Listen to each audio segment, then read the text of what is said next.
ഈശോ മിശിഹായ്ക്ക് സ്തുതിയായിരിക്കട്ടെ. അവൻ ദൈവഭക്തിയിൽ ദൃഢതയുള്ളവനായിരുന്നു.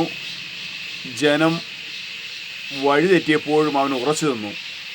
അവൻ്റെ ഹൃദയോത്സുകത കൊണ്ട്, നന്മ കൊണ്ട് അവൻ തൻ്റെ ജനത്തിൻ്റെ പാപങ്ങൾക്ക് പ്രായശ്ചിത്തം ചെയ്തു. പ്രിയമുള്ളവരെ,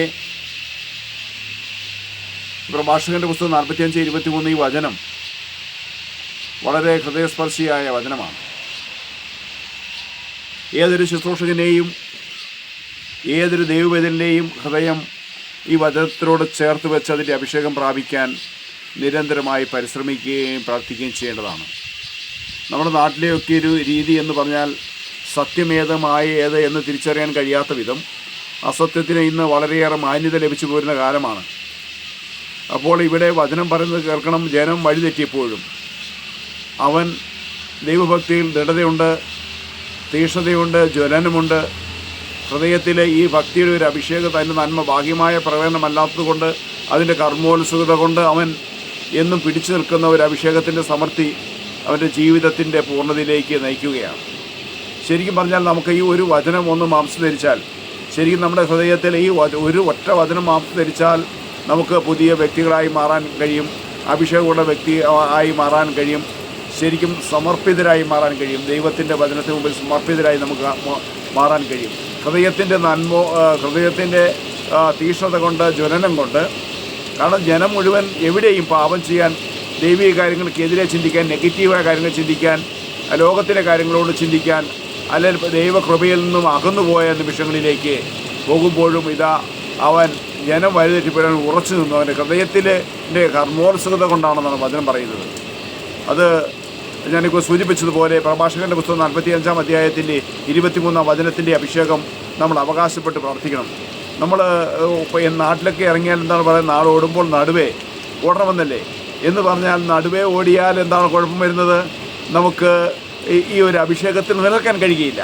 ഈ അഭിഷേകത്തിൽ നിലനിൽക്കണമെങ്കിൽ ഞാൻ ശരിക്കും എനിക്ക് എൻ്റെ വിളിയോട് ഞാൻ വിശ്വാസം പുലർത്തുന്ന ഒരു ദൈവവേദനായി മാറണമെങ്കിൽ ജനം നാട്ടിൽ നമ്മൾ കുടുംബത്തിലെ കൂട്ടായ്മയിൽ നമ്മൾ കടന്നിരുന്നിടത്തെല്ലാം എല്ലാവിധ പാപത്തിൻ്റെ സാഹചര്യങ്ങളുണ്ടെങ്കിൽ, നമ്മൾ ജനം വഴിതെറ്റിപ്പോഴും ദൈവകൃപയിൽ നിന്ന് അകന്നു പോകുമ്പോഴും നമ്മൾ ദൈവത്തിൻ്റെ ഈ കൃപയിൽ നിന്ന്, ദൈവത്തിൻ്റെ പരിശുദ്ധിയിൽ നിന്ന് അകന്നു പോകാതെ നിന്നാൽ, ജനം വഴിതെറ്റിയപ്പോഴും അവൻ തൻ്റെ ഹൃദയത്തിൻ്റെ കർമ്മോത്സുകമായ നന്മ കൊണ്ട് ഇസ്രായേലിൻ്റെ പാപങ്ങൾക്ക് പരിഹാരം ചെയ്തതാണ്. ജനം വഴിതെറ്റിയപ്പോഴും അവൻ ഉറച്ചു നിന്നു. അങ്ങനെ ഉറച്ചു നിൽക്കാൻ എനിക്ക് കഴിയണമെങ്കിൽ എൻ്റെ ഏതെങ്കിലും വിധ കഴിവ് കൊണ്ട് എനിക്കത് സാധിക്കുകയില്ല. എൻ്റെ ദൈവത്തിൻ്റെ ഒരു സമർത്ഥമായ ഒരു അനുഗ്രഹം എന്നെ പൊതിയണം. എനിക്ക് എൻ്റെ ഒരു കഴിവ് കൊണ്ട് എനിക്ക് ഏതെങ്കിലും ഒരു സൽപ്രവൃത്തിയോ സുവിശേഷ വില ചെയ്യാനോ കഴിയുകയില്ല. അവൻ്റെ വിളിക്ക് അനുസരിച്ച് ഞാൻ ജീവിക്കാൻ തുടങ്ങിക്കഴിയുമ്പോൾ എന്നെക്കുറിച്ചുള്ള ദൈവപദ്ധതി ഞാൻ എൻ്റെ ജീവിതം കൊണ്ട്, എൻ്റെ സമർപ്പണം കൊണ്ട്, എൻ്റെ സഹനം കൊണ്ട്, എൻ്റെ ത്യാഗം കൊണ്ട് ഞാനത് അനുഷ്ഠിച്ച് പോരുമ്പോൾ ദൈവം തൻ്റെ വിജയകരമായ വലതുകരം അത് എൻ്റെ കരം പിടിച്ചെന്നെ നടത്തുന്ന ഒരു അനുഭവം ഉണ്ടാകും. അപ്പോൾ ദൈവം എന്നെ വിളിച്ച വിളിയോട് ഞാൻ വേണ്ടത്ര വിശ്വസ്തയും കൂറും പുലർത്തുന്നുണ്ടെങ്കിൽ തീർച്ചയായും ജനം മുഴുവൻ വഴിതെറ്റിയാലും പാപം ചെയ്താലും അത് എന്നെ ബാധിക്കുന്ന കാര്യമല്ല. കാരണം ഞാൻ അവൻ്റെ കൃപയുടെ അഭിഷേകത്തിൻ്റെ കീഴിലാണ്. ആ കൃപയുടെ അഭിഷേകത്തിൻ്റെ കീഴിൽ നിൽക്കുന്നത് കൊണ്ട് ആ ഒരു സമൃദ്ധി എന്നെ പൊതിയുന്നുണ്ടെങ്കിൽ എൻ്റെ വിളിയോടുള്ള വിശ്വസ്തത, വിളിയോടുള്ള തിരഞ്ഞെടുപ്പിനോടുള്ള വിശ്വസ്തത, ഞാനെടുത്ത തീരുമാനങ്ങളുടെ വിശ്വസ്തത, അതാണ് ഇവിടെ പറയുന്നത്. ജനം വഴിതെറ്റിയപ്പോഴും അവൻ ദൈവഭക്തിയിൽ ഉറച്ചു നിന്നു. അവൻ ദൈവഭക്തിയിൽ ദൃഢതയുണ്ടായിരുന്നു, തീക്ഷ്ണതയുണ്ടായിരുന്നു, ജ്വലനമുള്ള വ്യക്തിയായി മാറി. അങ്ങനെ എനിക്ക് ദൈവഭക്തിയിൽ ദൃഢതയും തീക്ഷ്ണതയും ജ്വലനവും ഉണ്ടാകണമെങ്കിൽ ജനം വഴിതെറ്റുമ്പോഴും എൻ്റെ കൂട്ടുകാരും സഹപ്രവർത്തകരും ഞാനുമായി ബന്ധപ്പെടുന്ന മുഴുവൻ ആളുകളും പാപകരമായ മാർഗങ്ങൾ പിന്തുടർന്ന് അവരുടെ ജീവിതം മൊത്തം നശിപ്പിക്കുന്ന ഒരു സാഹചര്യത്തിലേക്ക് വന്നാലും, തുടർന്നുള്ള വചനം പറയുകയാണ്, തൻ്റെ ഹൃദയത്തിൻ്റെ ദൈവിക സാന്നിധ്യം കൊണ്ട്, കർമ്മോത്സുകത കൊണ്ട് അവൻ തൻ്റെ കുടുംബത്തിൻ്റെയും കൂട്ടുകാരുടെയും ഈ പാപകരമായ വഴിയുടെ സഞ്ചരിച്ച് തറപറ്റി പോകുന്ന, നിലം പറ്റി പോകുന്ന, അധപ്പതിച്ച് പോകുന്ന, ആത്മഹത്യയിലേക്ക് പോകുന്നവർക്ക് വേണ്ടി അവരുടെ പാപങ്ങൾക്ക് എൻ്റെ ജീവിതം കൊണ്ട് ഞാൻ പ്രായശ്ചിത്തം ചെയ്ത് ഞാൻ പ്രാർത്ഥിച്ചു എന്ന്. ഇതൊരു വലിയ അഭിഷേകമാണ്.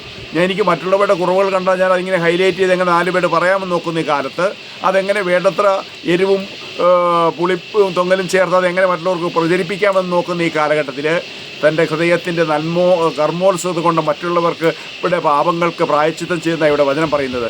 ഈ ഒരു അഭിഷേകത്തിന് വേണ്ടി നമുക്ക് നമ്മളെ തന്നെ ഒന്ന് സമർപ്പിച്ച് പ്രാർത്ഥിക്കാം. വലിയ വിടുതലിൻ്റെ ഒരു അഭിഷേകമാണ്, വലിയ കൃപയൊഴുകുന്ന നിമിഷങ്ങളാണ്. ഈ കൃപ എന്നിലേക്കും പകരണം. ജനം മുഴുവൻ വഴി തെറ്റിയാലും എനിക്ക് ദൈവത്തിൻ്റെ ഈ പരിസ്ഥിതിക്ക് മുമ്പിൽ നല്ല ജീവനോടെ ആരോഗ്യത്തോടെ വ്യാപരിക്കാൻ തക്ക ഒരു കൃപ എനിക്ക് ലഭിക്കണം. അതിനുവേണ്ടി നമുക്ക് ഈ വചനം മാംസം ധരിക്കാൻ വേണ്ടി പ്രാർത്ഥിക്കാം. Praise the Lord. Amen. Hallelujah.